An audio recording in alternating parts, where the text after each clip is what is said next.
Setelah mendapatkan bukti chat, bukti transfer juga, Rita pun tahu sepertinya si Tony ini sudah berselingkuh dengan si Kade ini mungkin sekitar 3 bulan. Wih, langsung tai ke polos motornya. Rita pun mencari tahu dari teman-temannya di tempat kerja dulu apa yang sudah terjadi. Nah, ternyata di tempat kerjanya dulu ini tersiar kabar kalau Rita ini sudah putus dengan si Tony. Makanya Tony ini langsung berpacaran dengan si Kade yang umurnya lebih muda dan juga lebih cantik daripada si Rita. Waktu itu semeton, Rita langsung tai ke Polo dan mengajak teman-temannya untuk mencari di mana si Kade ini ngekos. Setelah Rita tahu alamat si Kade ngekos, Rita pun ke sana dengan 3 orang teman wanitanya. Di sana ya, si Rita menutup pintu dan juga menghajar si Kade sampai-sampai hidungnya ini berdarah. Nah, setelah puas menghajar si Kade, Rita pun pergi dan pulang ke kosnya sendiri. Waktu itu dia merasa sangat senang, akhirnya bisa melampiaskan amarahnya. Tapi, semeton, tidak ada 2 jam kemudian setelah si Rita ini tiba di kos, tiba-tiba dia mendengar ada ketukan pintu. Setelah dia membuka pintu, ternyata ada 2 polisi yang mencari dia. Dan polisi ini bertanya, benar kamu yang namanya Rita? Iya, kene. Dan akhirnya si Rita pun dibawa ke kantor polisi. Ketika itu ternyata si Kade melapor ke polisi kalau dia ini dianiaya oleh si Rita. Wih, Rita pun langsung tai ke Polo. Ya memang benar kan dia yang sudah menganiaya. Dan 3 teman wanita yang sudah mengantarkan dia ke kosnya si Kade ini juga dilaporkan ke polisi gitu loh semoton. Waktu itu mungkin ada sekitar 2 minggu si Rita ini di kantor polisi. Dan karena Rita ini sudah membayar uang sekian juta kepada si Kade, makanya Kade pun mencabut laporannya. Tapi anehnya, semeton, ketika itu Rita ini mencoba untuk menjelaskan apa yang dia lakukan ini kepada si Tony. Tony malah bilang, kenapa sih kamu cemburuan banget? Kenapa kamu malah percaya dengan gosip di kantor, bukannya percaya pada saya? Karena Rita ini merasa, iya ya kenapa dia lebih percaya kepada gosip-gosip di sana. Rita pun meminta maaf dan akhirnya Tony pun memberikan uang kepada si Rita agar si Rita ini bisa keluar dari penjara. Nah, karena inilah semeton, si Rita pun yakin kalau sepertinya ini tuh cuma gosip. Sepertinya Kade dengan si Tony ini memang tidak ada hubungan. Tapi setelah keluar dari penjara ini, Rita kok merasa kosnya mulai berubah. Hawanya itu benar-benar kayak serem banget gitu loh. Kalau dulu kan Rita di kos itu dia tuh biasa banget sama teman, kalau harus di kamar berjam-jam, bahkan bisa 2 hari dia di kos tanpa si Tony itu tidak masalah. Tapi setelah keluar dari penjara, dia merasa kok sepertinya kosnya ini ada yang berbeda. Setiap Rita tidur, dia tuh selalu merasa ada sosok tinggi besar yang sedang berdiri di arah kiri sambil menatap dia. Tapi ketika Rita ini terbangun dan menghidupkan lampu, tidak pernah ada apapun dan siapapun. Setiap Rita cerita kepada Tony selalu bilang tidak ada apa-apa. Saya loh tidur di sini selama kamu di penjara juga tidak pernah merasakan apa-apa. Berbulan-bulan Rita merasa seperti ini di kos dan sampai akhirnya ya mungkin karena dia tuh kepikiran dan tidak bisa tidur dengan nyenyak, Rita pun mulai kehilangan berat badan. Dia ini sering sekali muntah-muntah dan saat dia periksa ke dokter ternyata dia ini punya asam lambung. Sampai akhirnya semeton, di suatu titik ini kayak Rita ini sudah benar-benar tidak tahan lagi. Nah ketika itu kebetulan ada rainan. Entah rainan apa, Rita bilang dia tuh kayak lupa gitu loh. Dia ini kan sedang datang bulan dan tidak sembahyang. Di hari itu Tony bilang pulang kampung karena ada acara di kampung selama 2 hari. Nah malamnya Rita kan otomatis nih sedang datang bulan, dia tuh tidak bisa sembahyang dan bolak-balik ke kamar mandi. Karena dia bilang kayak M-nya ini, darah M-nya ini kayak banyak banget. Saat Rita sedang berada di kamar mandi, dia ini kan tidak menutup pintu kamar mandi karena merasa kita juga sendirian di kamar kos. Kok dia merasa sepertinya ada seseorang yang sedang lewat di depan kamar mandi. Di depan kamar mandinya Rita ini langsung dapur. Karena kosnya si Rita ini dapur dan kamar mandi dalam gitu loh. Tapi ketika Rita melihat keluar, kok tidak ada apa-apa semoton. Berapa kali pun Rita ini mencoba memejamkan mata setiap masuk ke kamar mandi, dia selalu merasa seolah-olah ada orang yang melewat di depan kamar mandi. Nah sampai akhirnya karena Rita ini merasa takut, dia pun berinisiatif ingin nginap di kos temannya. Ketika itu Rita kan kayak memasukkan barang-barang ke tas dan berinisiatif akan meninggalkan kos dong. Tapi kok saat dia mencari kunci sepeda motornya tidak ditemukan dimanapun. Saat si Rita ini sedang bingung, tiba-tiba lampu kos mati semeton. Dia tidak mendengar suara sedikit pun dari arah luar kamar kos. Yang sebenarnya kosnya Rita ini berada di pemukiman warga yang cukup ramai. Rita pun minta tolong. Tapi seolah-olah tidak ada siapapun di luar sana. Ketika itu, Rita mendengar seperti suara wanita yang sedang tertawa cekikikan. Nah, saat itu juga Rita tuh kayak, Ini tuh ada apa ya? Semakin Rita tuh diam, dia tuh kayak mendengar lengkingan suara wanita yang kayak ketawa cekikan gitu. Nah, kosnya Rita ini kan jendelanya itu terbuat dari kaca. Saat itu Rita mendengar seperti ada yang mengetok dari kaca. Tok tok tok tok tok tok. Rita pun mencoba untuk mendekatkan diri ke arah kaca dan membuka korden. Saat Rita ini membuka korden, tiba-tiba boom! Ada seorang wanita yang wajahnya ini sudah gosong dengan rambut berurai panjang. Kukunya hitam sedang tertawa cekikikan sambil tok tok tok tok tok tok. Matanya ini beloh ya. Lidahnya sudah mengambang ke bawah. Wih, waktu itu sementara benar-benar kayak kok gini gitu loh. Rita langsung berteriak dan saking takutnya dia pun pingsan di tempat. Ketika Rita ini pingsan, dia bermimpi dikejar oleh seorang wanita. Si wanita ini membawa cambuk dan berkali-kali mencambuk kaki kirinya si Rita. Saat itu Rita pun bisa terbangun. Nah, Rita pun melihat jam, itu tuh baru sekitar jam 2 dini hari. Ketika Rita berbangun, ternyata dia itu tertidur di lantai depan pintu kosnya. Dan Rita juga melihat ternyata kunci sepeda motornya ya sudah ada di genggaman tangan kirinya. Yang padahal dari tadi dia tuh mencari ke sana ke sini itu tidak ada. Saat itu Rita pun mulai bangkit. Dia tuh mencoba untuk masuk ke kamar mandi karena dia merasa kok sepertinya basah di pantatnya gitu loh. Dia berpikir oh mungkin dia tuh tembus karena sedang datang bulan. Tapi saat Rita ini mencoba berjalan, kok dia merasa kaki kirinya ini sakit sekali semeton. Nah, saat Rita melihat kaki kirinya ya, itu tuh beneran nyata banget. Terlihat seperti ada goresan-goresan kecil yang jumlahnya itu banyak banget, yang sudah merah, bahkan mengeluarkan darah. Rita pun kaget. Loh, kok bisa-bisanya kaki kirinya terdapat luka sebanyak dan juga sedalam itu? Rita mulai berlari ke kamar mandi dan membasuh lukanya ini. Itu tuh terasa sangat sakit.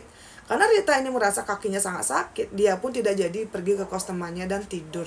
Nah, besok paginya semeton ternyata si Tony datang dengan alasan dia itu ada panggilan kerja dari kantor. Dan waktu itu Tony bertanya, kenapa kok wajahmu pucat banget gitu loh. Rita pun menceritakan apa yang dia alami tadi malam dan mengedengkan kakinya yang luka-luka. Tapi saat itu kakinya Rita benar-benar bersih. Tidak ada luka sedikit pun dan tidak ada bekas sayatan apapun seperti tadi malam. Wih, mendengar ini semua dan faktanya memang kakinya Rita ini masih mulus. Tidak ada luka setitik pun. Tony pun mulai marah dan bilang, kamu tuh caper ya? Saya kan sudah bilang, saya itu selalu setia dengan kamu. Kamu tidak perlu secaper ini hanya untuk mendapatkan perhatian saya. Di situ Rita tuh kayak merasa kok Tony kurang respect ya kepada dia semeton. Dan Rita tuh kayak bingung, ini kenapa kok tiba-tiba ada bekas luka di kaki yang tadi malam ada, kok sekarang tidak ada gitu loh. Dan saat itu akhirnya, karena Rita merasa tidak dihargai oleh si Tony, mereka pun bertengkar hebat, mengambil pakaian kerjanya kemudian pergi dari sana. Rita pun menangis sejadi-jadinya di dalam kamar. Dia tuh bingung, ini tuh ada apa, kok ada teror di kosnya gitu loh. Dan ini tuh ada apa sebenarnya, dia tuh bingung banget. Nah, ketika itu karena sudah lelah menangis, Rita pun lapar. Dia pun memutuskan ingin mandi dan keluar sebentar untuk membeli makanan. Saat berada di kamar mandi, dia melihat dengan jelas luka di kaki kirinya ini kembali ada. Dan sayatan-sayatan kecil itu kembali tumbuh semeton. Itu tuh sakit banget. Setelah mandi, Rita pun ganti baju. Dan dia pun kayak mengambil kunci sepeda motor, berniatan ingin keluar untuk membeli makanan. Tapi tiba-tiba kunci motor yang dia pegang ini jatuh ke lantai. Itu tuh kayak gimana keadaan unduknya ya, langsung masuk ke bawah tempat tidur gitu loh. Nah, Rita pun kayak menunduk dan menjulurkan tangannya ke bawah tempat tidur. Nah, waktu itu kok dia merasa ada sesuatu yang krenyes-krenyes, kayak sesuatu yang terbungkus dengan plastik gitu loh. Ini kok apa ya, kok kenyal-kenyal. Rita pun mengambil si bungkus krenyes-krenyes ini dan melihat itu kok ada buntilan yang dibungkus dengan plastik, yang di dalamnya itu dibalut dengan kasur putih. Saat si Rita mengambil buntilan ini, dia merasa tangan kanannya ini panas sekali. Dan seketika dia tuh seperti membayangkan ada makhluk tinggi besar yang sedang berdiri di belakangnya sambil melotot. Itu tuh dalam keadaan Rita tuh masih duduk di lantai di depan tempat tidur dan tangan kanannya tuh masih memegang si buntilan ini. Benar-benar jelas terlihat di polonya dia, di pikirannya dia, ada sosok tinggi besar sedang berdiri di belakangnya sambil menatap ke arahnya Rita. Boom! Wih, Rita waktu itu benar-benar, itu benar nggak sih ada makhluk yang sedang berdiri di belakangnya dia? Rita dengan berani melihat ke belakang dan benar ada sosok wanita tinggi besar yang kepalanya itu sampai dimiringkan ke bawah karena kepalanya ini sudah menyentuh plafon gitu loh.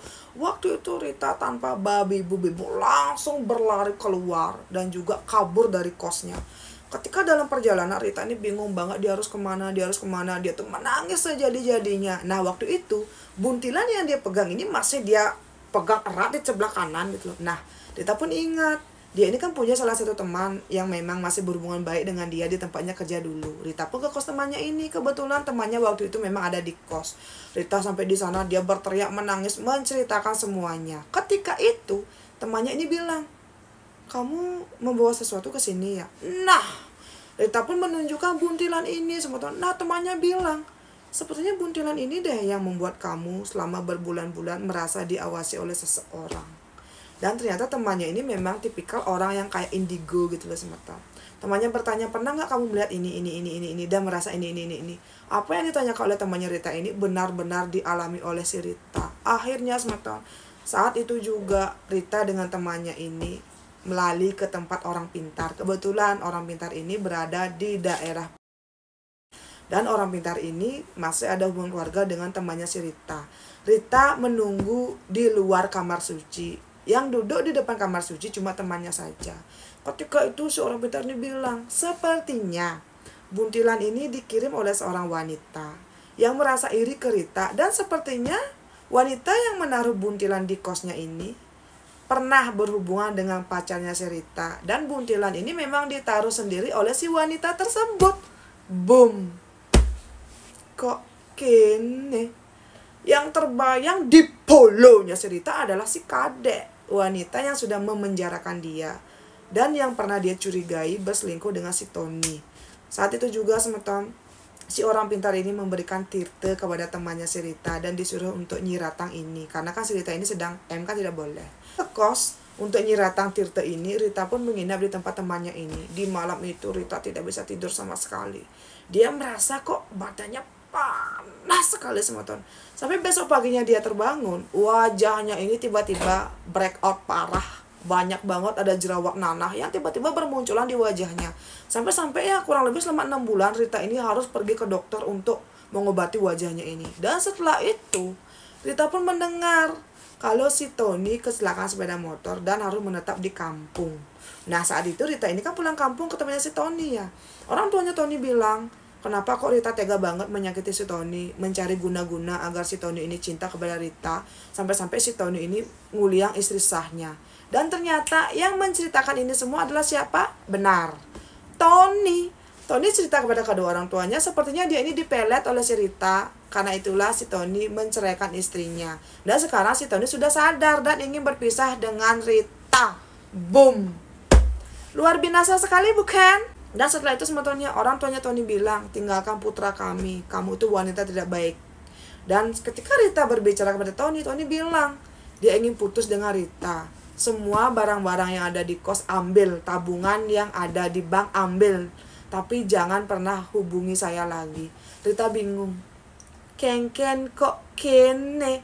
Dia tuh kayak tidak mengerti ini tuh apa yang terjadi. Kok bisa-bisanya dia tuh diputuskan sepihak oleh si Tony. Kok tiba-tiba orang tuanya menuduh si Rita yang mengguna-guna putra mereka tuh ada apa? Setelah itu sebetulnya si Rita pun pulang ke kos. Setelah itu tidak ada lagi gangguan apapun. Entah gangguan dari wanita yang tinggi hitam, entah Rita juga bermimpi yang tidak enak, tidak pernah lagi. Nah setelah itu sebetulnya Rita pun mulai bekerja. Dan kemudian Rita mendengar kabar kalau si Tony dengan si Kadek ini sudah menikah tepat setelah 3 minggu si Rita putus dengan si Tony. Jadi di sini Rita berpikir, apa jangan-jangan selama Rita ini di penjara, si Tony dengan si Kadek ini sudah biasa melakukan hubungan suami istri di kosnya si Rita. Dan dengan sengaja si Kadek menaruh buntilan di bawah tempat tidurnya si Rita gitu loh. Dan inilah yang membuat si Tony memilih si Kadek dan memutuskan hubungannya dengan si Rita.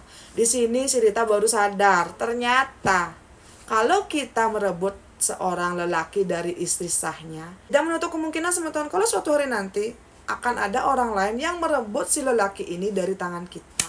Setelah ini teman-teman, Rita benar-benar menyesal kenapa dia malah merebut si Tony dari istri sahnya. Dan kenapa kok Rita mau menghabiskan waktunya selama bertahun-tahun medem bangun meju ngencah dengan lelaki sebrekilit Tony. Dan setelah itu teman-teman, Rita pun berusaha menjalani hidupnya sebaik mungkin. Dia tidak pernah lagi berhubungan dengan siapapun itu yang sudah punya pasangan. Dan saat ini Rita sudah menikah dan punya 2 orang anak. Nah, inilah cerita dari Rita teman-teman tentang perjalanan cintanya dengan si Tony yang benar-benar buaya darat. Dan Rita yakin banget kalau buntilan ini pasti kadek lah yang menaruh di sana. Setelah kejadian itu, Rita mulai belajar untuk melukat dan juga mendekatkan diri kepada yang di atas. Karena dia tuh masih ingat banget bayang-bayang dari si wanita yang selalu saja berdiri di sebelah kirinya dia. Seolah-olah engkenci. Menurut teman-teman bagaimana? Silahkan kalian berkomentar, karena Rita bilang dia pasti akan menonton dan membaca semua komentar dari kalian. Untuk Rita, semua banget karena mau menceritakan perjalanan yang sangat boom ini kepada saya. Dan semoga kedepannya Boge dan juga saya dan juga semua teman bisa hidup lebih bahagia dan bisa lebih berpikir logis. Kalau ada seseorang yang memang sudah punya pasangan, itu tidak boleh diganggu gugat. Biarkan dia dengan pasangannya dan silakan kita cari orang yang juga masih sendiri.